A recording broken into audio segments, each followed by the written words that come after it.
প্রিয় ও স্নেহের 2024 সালের নতুন বছরের অষ্টম শ্রেণীর ছাত্রছাত্রী বন্ধুরা, আশা করি তোমার সবাই ভালো আছো। আজ আমরা যে বিষয়টি নিয়ে আলোচনা করব, অষ্টম শ্রেণীর ফার্স্ট সামেটিভ অর্থাৎ প্রথম পর্যায়ক্রমিক মূল্যায়নের ভূগোলের সিলেবাস, প্রশ্নকাঠামো এবং নমুনা প্রশ্নপত্র নিয়ে। প্রথমে তোমরা সিলেবাসটা দেখে নাও, কী কী বিষয় তোমাদের ফার্স্ট সামেটিভ অর্থাৎ প্রথম পর্যায়ক্রমিক মূল্যায়নে থাকবে। তোমাদের প্রথম পর্যায়ক্রমিক মূল্যায়নের ক্ষেত্রে ফুল মার্কস থাকবে 15, আর সময় তোমাদের থাকবে 30 মিনিট। দেখে নাও কী কী বিষয় থাকবে। তোমাদের থাকবে পৃথিবীর অন্দরমহল, অবস্থিত পৃথিবী, শিলা, ভারতের প্রতিবেশী দেশসমূহ ও তাদের সঙ্গে সম্পর্ক।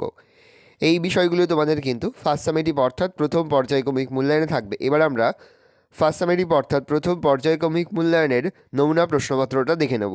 সরাসরি স্ক্রিনে কিন্তু আমরা অষ্টম শ্রেণীর ফার্স্ট সামেটিভ অর্থাৎ প্রথম পর্যায়ক্রমিক মূল্যায়নে 2024 সালের ভূগোলের কোশ্চেনটা দেখতে পাচ্ছ। ফুল মার্কস তোমাদের রয়েছে 15, আর সময় তোমাদের রয়েছে 30 মিনিট। একে দাগে রয়েছে সঠিক উত্তরটি বেছে নিয়ে লেখো যে কোনো তিনটি প্রতিবর্ষী মান 1 করে 1 × 3 = 3। প্রথম, পৃথিবীর গড় ব্যাসার্ধ হলো 6720 কিমি, 6370 কিমি, 6470 কিমি, 6520 কিমি। উত্তর হবে 6370 কিমি। পরের প্রশ্ন, মহাসঞ্চালন তত্ত্বের প্রবক্তা হলেন ম্যাকেঞ্জি, পার্কার, ওয়েগনার না পিচে? উত্তর হবে ওয়েগনার। তাহলে মহাসঞ্চালন তত্ত্বের প্রবক্তা হচ্ছে ওয়েগনার।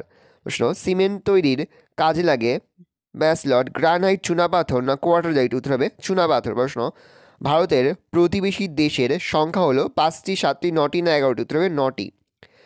দুই দাগে রয়েছে নিচের প্রশ্নগুলির এক কথায় উত্তর যে কোনো দুটি প্রতিবর্ষী মান 1 করে 1 × 2 = 2। প্রথম, সার্কের সদর দপ্তর কোথায় অবস্থিত? লিখবে কাঠমান্ডুতে। তাহলে সার্কের সদর দপ্তর কাঠমান্ডুতে অবস্থিত। প্রশ্ন, পৃথিবীতে সর্বপ্রথম কোন শিলার সৃষ্টি হয়? উত্তর লিখবে প্রথম প্রাথমিক শিলা বা আগ্নেয় শিলা। তাহলে পৃথিবীতে সর্বপ্রথম কোন শিলার সৃষ্টি হতে? লিখবে প্রথম প্রাথমিক শিলা বা আগ্নেয় শিলার সৃষ্টি হয়। একটি সুপ্ত আগ্নেয়গিরির উদাহরণ দিতে লিখবে জাপানের ফুজিয়ামা। তাহলে একটি সুপ্ত আগ্নেয়গিরি হচ্ছে জাপানের ফুজিয়ামা। প্রশ্ন, ভূপৃষ্ঠের গড় ঘনত্ব কত হবে? 2.6 থেকে 3.3 গ্রাম পার ঘন সেমি। তাহলে ভূপৃষ্ঠের গড় ঘনত্ব 2.6 থেকে 3.3 গ্রাম পার ঘন সেমি।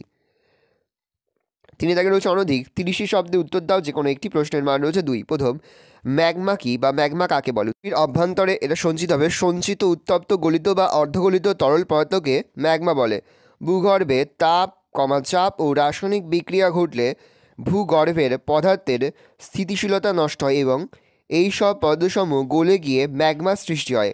ম্যাগমায় বিষাক্ত গ্যাস, বাষ্প ও নানান ধরনের রাসায়নিক ধাতব ও অধাতব অর্ধতরল পদার্থ গলিত অবস্থায় থাকে।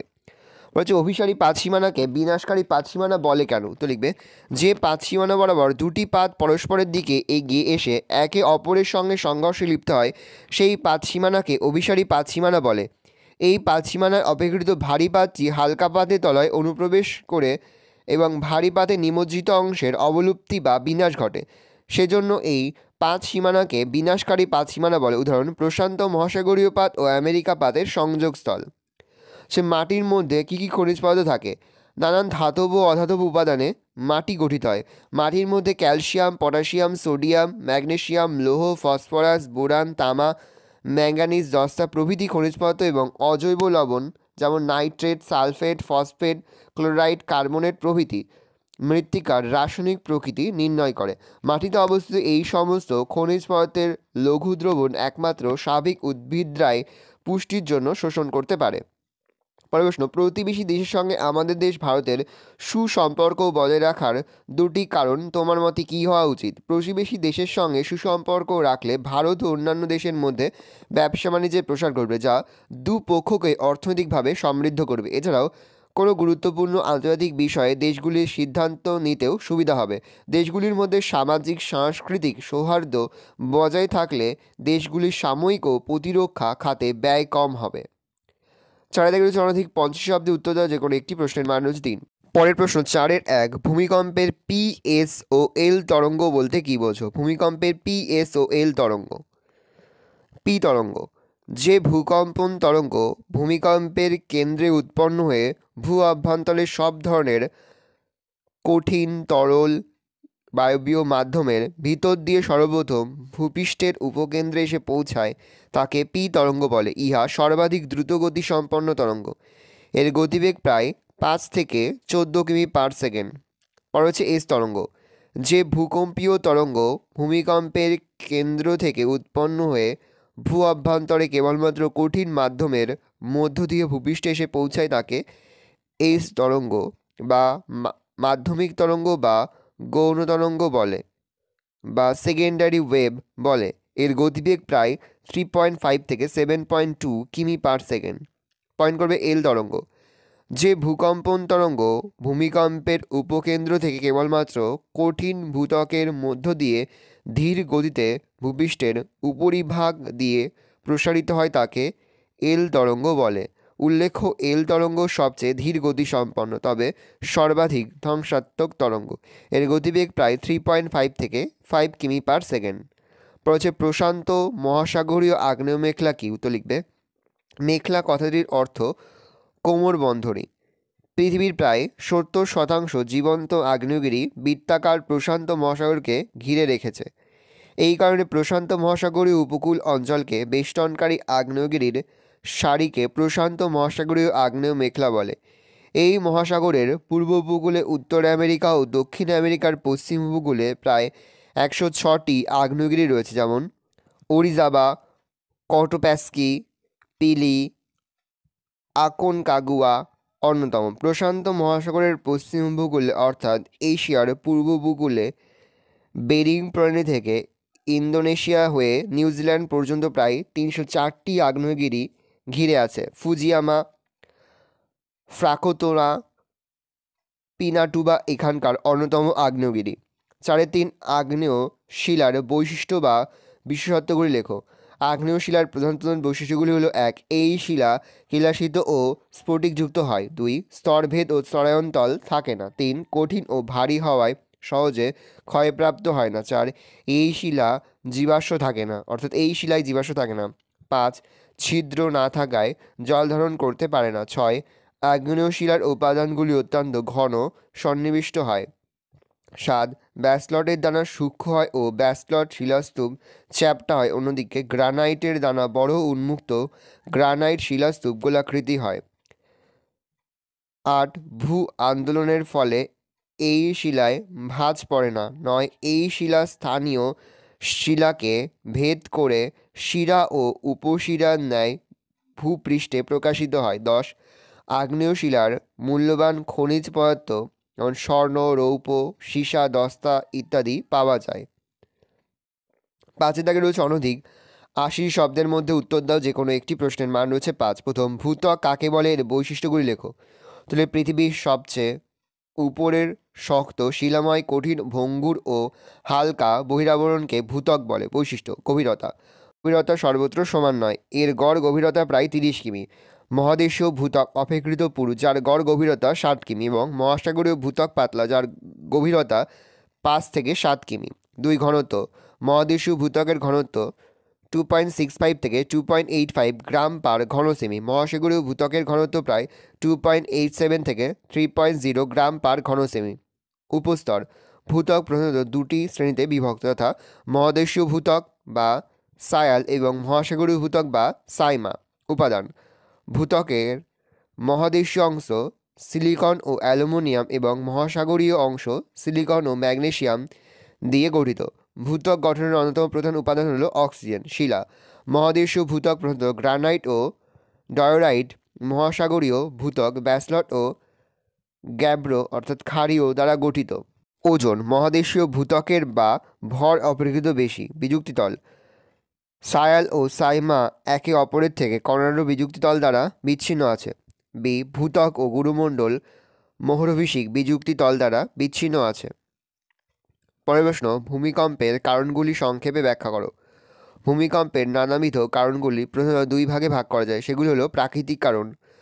প্রাকৃতিক কারণের মধ্যে 1 দিয়ে সাব পয়েন্ট করবে পাত সঞ্চালন। আধুনিক ভৌগোলিক মতে ভূত্বক কতগুলি সরণশীল পাতের সমন্বয়ে গঠিত।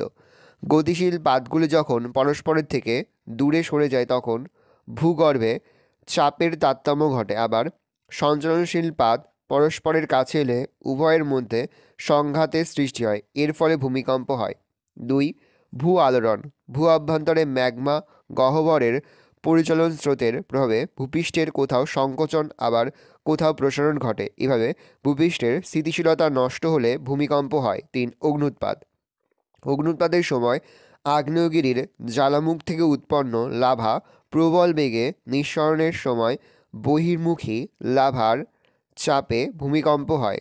4. নবীন ভঙ্গিল পর্বতমালা: নবীনভঙ্গির পার্বত্য অঞ্চলে যেখানে গঠন কাজ চলছে সেখানে ভূপৃষ্ঠের স্থিতিশীলতা এখনও আসেনি, সেখানে মাঝে মাঝে ভূমিকম্প হয়। ধস। সূর্য পার্বত্য অঞ্চলে প্রবল বৃষ্টিপাতের ফলে ধস নামলে ভূমিকম্প হয়। বাষ্পরাশিতে চাপ। কোনো কারণে ভূগর্ভে সঞ্চিত বাষ্পরাশিতে চাপ কমে গেলে বা বেশি হলে ভূমিকম্প হয়। 7. হিমানী সম্প্রপাত। পার্বত্য অঞ্চলে হিমানী সম্প্রপাতের ফলে ভূমিকম্প হয়। কার্স্ট অঞ্চলে ছাদের ধস। চুনাপাথরযুক্ত অঞ্চলে ভূ অভ্যন্তরে গুহার জলাধারের ক্ষয়কার্যের জন্য গুহার ছাদ ক্রমশ পাতলা হয়ে যখন ধসে পড়ে তখন ভূমিকম্প হয়। 9. উল্কাপাত। উল্কা বা ধূমকেতুর মতো বিশাল বস্তুর সঙ্গে পৃথিবীপৃষ্ঠের সংঘাতের ফলে ভূমিকম্প হয়। ভূগর্ভস্থ তাপ বিকিরণ।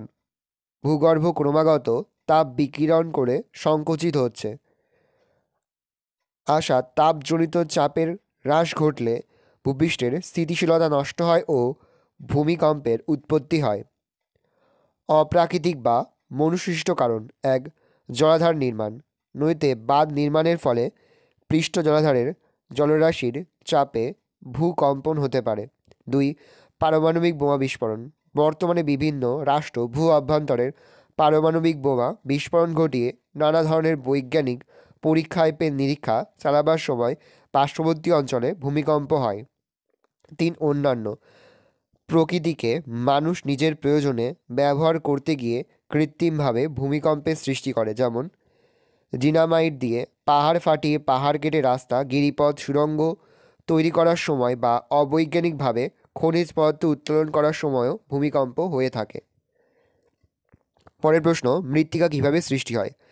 নানান শক্তির প্রভাবে শিলাসমূহ প্রতিনিয়ত ক্ষয়প্রাপ্ত হয়। পরে ওই ক্ষয়প্রাপ্ত উপাদান নানাভাবে অপসারিত হয়ে কোনো নিচু স্থানে স্তরবিহীন ও বর্ণহীন এক আলগা শিলাচূর্ণ গঠন করে, যা রেগোলিথ নামে পরিচিত।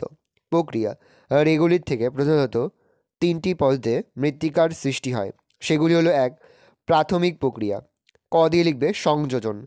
রেগোলিথের সাথে জল, জৈব খনিজ পদার্থ সংযুক্ত হয়। অপসারণ। বাষ্পীভবন দ্বারা জল ও জৈব পদার্থ জারিত হয়ে কার্বন ডাই অক্সাইড অপসৃত হয়। গ. রূপান্তর। জৈব পদার্থ হিউমাসে ও খনিজে পরিণত হয়। স্থানান্তর। খনিজ জৈব পদার্থ গভীরে স্থানান্তরিত ও সঞ্চিত হয়। বি. মৌলিক প্রক্রিয়া। হিউমিফিকেশন, খনিজীকরণ, ক্ষরণ ও সঞ্চয়ন প্রক্রিয়ায় রেগোলিথ ধীরে ধীরে মাটিতে পরিণত হয়। সি. বিশেষ প্রক্রিয়া। ভূপৃষ্ঠের বিভিন্ন অংশে বিশেষ প্রাকৃতিক পরিবেশে জলবায়ু ও স্বাভাবিক উদ্ভিদের তারতম্যে সুনির্দিষ্ট প্রক্রিয়ায় বিশেষ মৃত্তিকার সৃষ্টি হয়। ভালো করে দেখে নাও, এই রয়েছে টোটাল তোমাদের ফার্স্ট সামেটিভ অর্থাৎ প্রথম পর্যায়ক্রমিক মূল্যায়নের অষ্টম শ্রেণীর ভূগোলের কোশ্চেন পেপার। ভালো তোমরা কোশ্চেন পেপার দেখে নাও। আশা করি ভিডিওটা ভালো লেগেছে। ভিডিওটা ভালো লাগলে ভিডিওকে লাইক করতে থাকতে ভুলবে না। আর আমার চ্যানেল নতুন হওয়া লাল কালার সাবস্ক্রাইব প্রেস করে পাশে বেল আইকনটা প্রেস করে যখন নতুন কোনো ভিডিও আপলোড করি সবার ফার্স্ট নোটিফিকেশন তোমরা পেয়ে যাও। এই ভিডিওটা আমার বন্ধু বান্ধবী আত্মীয় স্বজন সবার মধ্যে কিন্তু অনেক অনেক শেয়ার করে দাও যারা এবছর অষ্টম শ্রেণীতে পড়ছে। আমরা কিন্তু ইতিমধ্যে অষ্টম শ্রেণীর প্রতি বিষয়ের সিলেবাস, প্রশ্ন কাঠামো এবং নমুনা প্রশ্নপত্র কিন্তু আপলোড করে দিয়েছি। তোমরা যদি এখনও পর্যন্ত সেই ভিডিওগুলো না দেখে থাকো, ভিডিওগুলো কিন্তু রাত্রি দেখে নাও। তোমাদের সকলকে জানাই আগাম পরীক্ষার অনেক অনেক শুভেচ্ছা এবং অভিনন্দন। একেবারে ভিডিও শেষে স্ক্রিনে তোমরা একটা প্লেলিস্ট দেখতে পারবে, তার উপরে ক্লিক করলেই সমস্ত ভিডিওগুলো কিন্তু তোমরা পর দেখে নিতে পারবে। ভালো করে তোমরা কোশ্চেনটা দেখে নাও। কোথাও বুঝতে বা লিখতে যদি কোনো রকম অসুবিধা হয় তাহলে কিন্তু নির্দ্বিধায় কমেন্ট সেকশনে কমেন্ট করে জানাতে একদমই ভুলবে না।